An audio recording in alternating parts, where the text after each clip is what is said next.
नमस्कार दोस्तों, कुशल स्टडी में आपका स्वागत है। हम पढ़ रहे थे काइंड्स ऑफ एडजेक्टिव, जिसमें हम आपके 5 प्रकार के एडजेक्टिव कर चुके थे।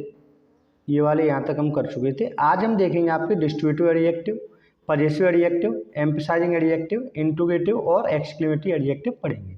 इससे पहले हम कौन कौन से एडजेक्टिव पढ़ चुके हैं?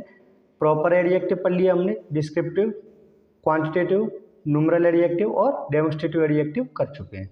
आज हम इन 5 एडजेक्टिव को देखेंगे। तो स्टार्ट करते हैं डिस्ट्रीब्यूटिव एडजेक्टिव से। डिस्ट्रीब्यूटिव एडजेक्टिव क्या होता है? जिस एडजेक्टिव का प्रयोग वाक्य में दो या दो से अधिक वस्तुओं या व्यक्तियों में से प्रत्येक एक या एक का भी नहीं का बोध कराने के लिए किया जाता है।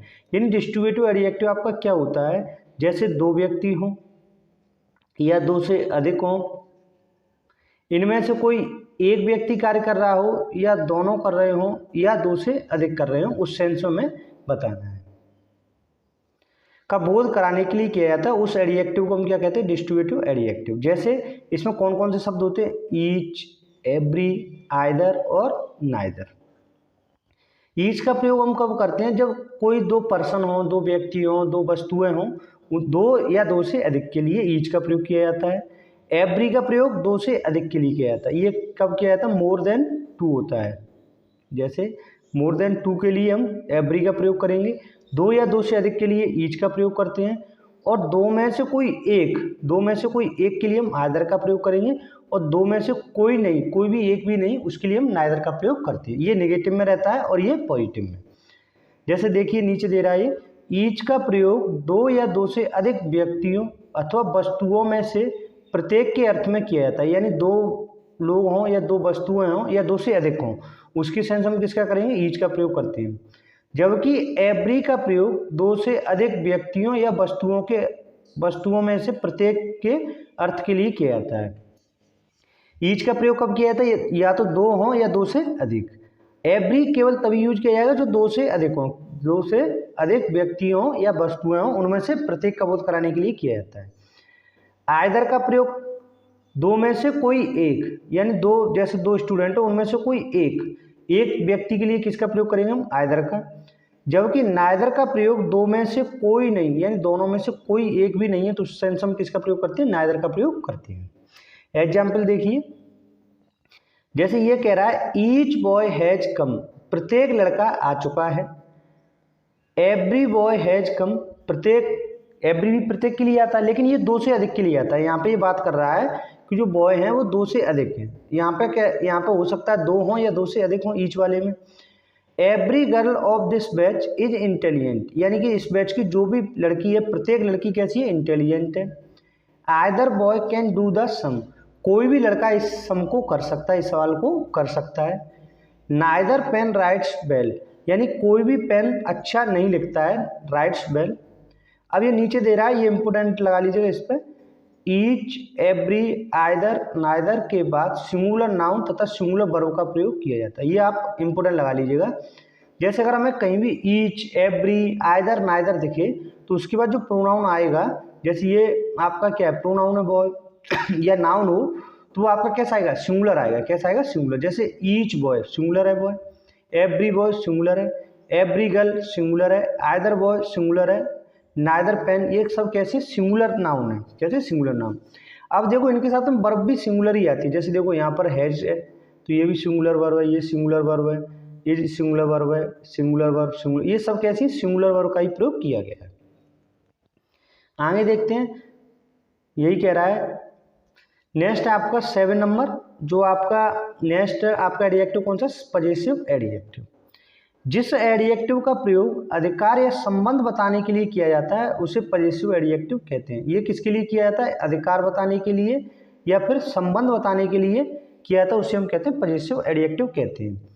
पजेसिव केस के सभी नाउन और प्रोनाउन को पजेसिव एडजेक्टिव कहते हैं। जो भी पजेसिव केस के नाउन और प्रोनाउन होते हैं, उन सभी को हम किसकी श्रेणी में रखते हैं? पजेसिव एडजेक्टिव की। जैसे देखिए, जैसे मैंने कहा माई पेन, मेरा पेन, ये क्या दिखा रहा है? अधिकार दिखा रहा है। हिज बुक, उसकी किताब, ये क्या दिखा रहा है? उसका संबंध दिखा रहा है कि किताब उसकी है। योर हाउस, तुम्हारा घर, ये सब क्या है? आपके पजेसिव एडजेक्टिव। नीचे दे रहा है नोट, पजेसिव एडजेक्टिव के बाद हमेशा नाउन का प्रयोग किया जाता है। जैसे अब जैसे देखो, आई का पजेसिव एडजेक्टिव क्या होता है? माई। बी का क्या होता है? B S our. यू का योर। ही का ही हिम हिज। सी का हर। इट का इट्स। दे का देयर। ये सब क्या है? आपके पजेसिव एडजेक्टिव है। इनके बाद हमेशा नाउन का प्रयोग किया जाएगा। जैसे मैंने कहा माई कार, मेरी कार। अवर बुक्स, हमारी किताबें। Your books. तो ये सब क्या है? इनके बाद में हमेशा जो आपका है पजेसिव एडजेक्टिव, इनके बाद हमेशा नाउन का प्रयोग किया जाता है। नाउन जरूर आएगा इनके साथ में, ठीक है। नेक्स्ट है, जैसे एग्जाम्पल देखिए, जैसे ये कह रहा है दिस इज योर, ये तुम्हारा है। अब क्या है? तो आगे क्लियर नहीं हो रहा, या तो यहाँ पे होता है योर्स तो सही हो जाता, लेकिन अब आगे ये क्या कह रहा है? दिस इज योर हाउस या पेन, ये आपका पेन या घर है, तो ये सेंटेंस आपका सही हो जाएगा। इट इज माई, ये मेरा है, क्या है? नहीं क्लियर हो रहा, तो यहाँ क्या हो जाएगा? इट इज माई बुक, ये मेरी किताब है। अगर यहाँ पे हम चाहें तो माई की जगह हम पजेसिव एडजेक्टिव की जगह पजेसिव प्रोनाउन लगा सकते हैं, माइन, तो ये सही हो जाएगा, ठीक है। इसके साथ में नाउन की जरूरत नहीं पड़ती है। लेकिन अगर हम पजेसिव एडजेक्टिव लगाते हैं तो हमें किसकी जरूरत पड़ती है? नाउन लगाने की जरूरत पड़ती है। यानी बुक क्या है? यहाँ पे नाउन है। नेक्स्ट कह रहा है my pen is red but your is black. अब जैसे योर के साथ में लगाना पड़ेगा, हमें क्या लगाना पड़ेगा? योर पेन, मेरा पेन लाल है लेकिन तुम्हारा पेन कैसा है? काला है। तो इसके साथ में आ रहा है ना योर के साथ में पेन, तो ये आपका क्या है? नाउन है। My pen is red but yours is black. अब यहाँ पे या तो योर्स आपका पजेसिव प्रोनाउन हो गया, तो अगर योर्स कर देंगे तब भी ये सही हो जाएगा, तो ये दोनों सेंटेंस सही हो जाएंगे। आगे है पजेसिव एडजेक्टिव प्लस नाउन, ये किसके बराबर होता है? पजेसिव प्रोनाउन के बराबर होता है। किसकी? Possessive pronoun. कौन कौन सा एडजेक्टिव प्लस नाउन हमें लगा देंगे तो ये पजेसिव प्रोनाउन का ही काम करेगा। जैसे मैंने कहा माई पेन, मेरा पेन, ये किसके बराबर है? इसे हम ऐसे भी लिख सकते हैं माइन। माइन का अर्थ ही निकलेगा कि ये मेरा पेन है। नेक्स्ट है दिस हाउस इज योर्स, यह हाउस किसका? तुम्हारा है। योर्स की जगह हम क्या लगा सकते हैं? योर हाउस लगा सकते हैं। दिस बुक इज माइन, यह किताब मेरी है, या फिर हम ऐसे लिख सकते हैं माई बुक। आगे देखते हैं एम्फसाइजिंग एडजेक्टिव। जिस एडजेक्टिव का प्रयोग वाक्य में किसी नाउन पर दबाव डालने के लिए किया जाता है, किस पर दबाव डालने के लिए किया जाता है, उस एडजेक्टिव को हम एम्फसाइजिंग एडजेक्टिव कहते हैं। जैसे ऑन और वेरी। ऑन मतलब अधिकार दिखाने के लिए, जोर डालने के लिए हम किसका? ऑन या वेरी का प्रयोग करते हैं। जैसे एग्जाम्पल है आई सॉ हिम, मैंने उसे देखा, विद माई ऑन आई, मैंने उसे अपनी आंखों से देखा। तो यहाँ पे जोर दे रहा है, तो माई आईज के साथ में बीच में इसने क्या लगा दिया? ऑन लगा दिया। तो ये किसके लिए किया जाता है? जोर देने के लिए किया जाता है, उसे कहते हैं हम एम्फसाइजिंग एडजेक्टिव। नेक्स्ट है this is the very boy who had done this work, यह वही लड़का है जिसने यह काम किया। और हम जोर देना यह वही लड़का है, तो यहाँ पे हमने नाउन से पहले वेरी का प्रयोग किया। He comes here this very day, वह यहाँ आता है वेरी डे, यानी रोजाना आता है। आई सो सारिका, मैंने सारिका को देखा, विद माई ओन आई, मैंने सारिका को अपनी आंखों से देखा है। This is her own pen, यह उसका खुद का पेन है, स्वयं का पेन है, यह उसकी अपनी कलम है। आगे कह रहा है ही चीटेड, उसने धोखा दिया, हर उसे, बिफोर माई वेरी आई, मेरी आंखों के सामने। अब ये कह रहा है नीचे नोट करके, ऑन का प्रयोग पॉजिटिव एडजेक्टिव पर जोर डालने के लिए किया जाता है। जैसे it is his on idea, यह मेरा खुद का आइडिया है। नेक्स्ट एडजेक्टिव आपका इंट्रोगेटिव एडजेक्टिव। इंट्रोगेटिव मतलब प्रश्नवाचक विशेषण। जिस एडजेक्टिव का प्रयोग वाक्य में प्रश्न का बोध कराने के लिए किया जाता है उस एडजेक्टिव को हम क्या कहते हैं? इंट्रोगेटिव एडजेक्टिव कहते हैं। जैसे हुज किसका, व्हाट क्या, विच किसे। देखिए जैसे विच पेन इज द बेस्ट, यह किसका पेन है, किसका पेन बेस्ट है, विच पेन, किसका पेन सबसे अच्छा है। What type of television do you want to buy, आप किस प्रकार का टेलीविजन खरीदना चाहते हो। तो अब जैसे यहाँ पे ये एडजेक्टिव का ही काम कर रहे हैं, which, what, whose pen is this, यह किसका पेन है, तो whose. Which umbrella do you want, तुम किसका अम्ब्रेला चाहते हो।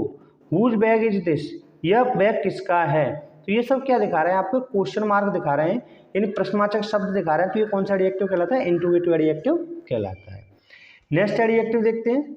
नेक्स्ट है आपका एक्सक्लेमेटरी एडजेक्टिव, जिस एडजेक्टिव का प्रयोग वाक्य में हृदय के भाव की विशेषता बतलाने के लिए किया जाता है उसे हम एक्सक्लेमेटरी एडजेक्टिव कहते हैं। जैसे वॉट, वाह, तो एक्सक्लेमेटरी है, ये क्या दिखा रहा है, हृदय के भाव की विशेषता बतला रहा है। जैसे what a beautiful flower it is, कितना सुंदर फूल है। वॉट अ फाइन डे, कितना सुहावना दिन है। वॉट नॉनसेंस दिस इज, यह कितना नॉनसेंस है। वॉट एन आइडिया, क्या आइडिया, वॉट एन आइडिया, क्या आइडिया है। What a piece of work is man, क्या कार्य है आदमी का, आदमी का क्या कार्य है। तो ये सब आपके क्या हो गए, आपके एक्सक्लेमेटरी एडजेक्टिव कहलाते हैं। क्लियर हुआ, ये थे हमारे टाइप्स ऑफ एडजेक्टिव, ये कंप्लीट हो गए। नेक्स्ट वीडियो से हम आपका स्टार्ट करेंगे इसी में डिग्री ऑफ कंपैरिजन, जो कि एडजेक्टिव में ही है, ये बड़ा पार्ट है थोड़ा एडजेक्टिव का। तो इसमें डिग्री ऑफ एडजेक्टिव पढ़ेंगे, जैसे positive degree, superlative degree, comparative degree, इन्हें इंटरचेंज करना, ये सब हमारा नेक्स्ट वीडियो में रहेगा। आज का वीडियो आपको कैसा लगा कमेंट बॉक्स में जरूर बताइएगा। Thank you for watching.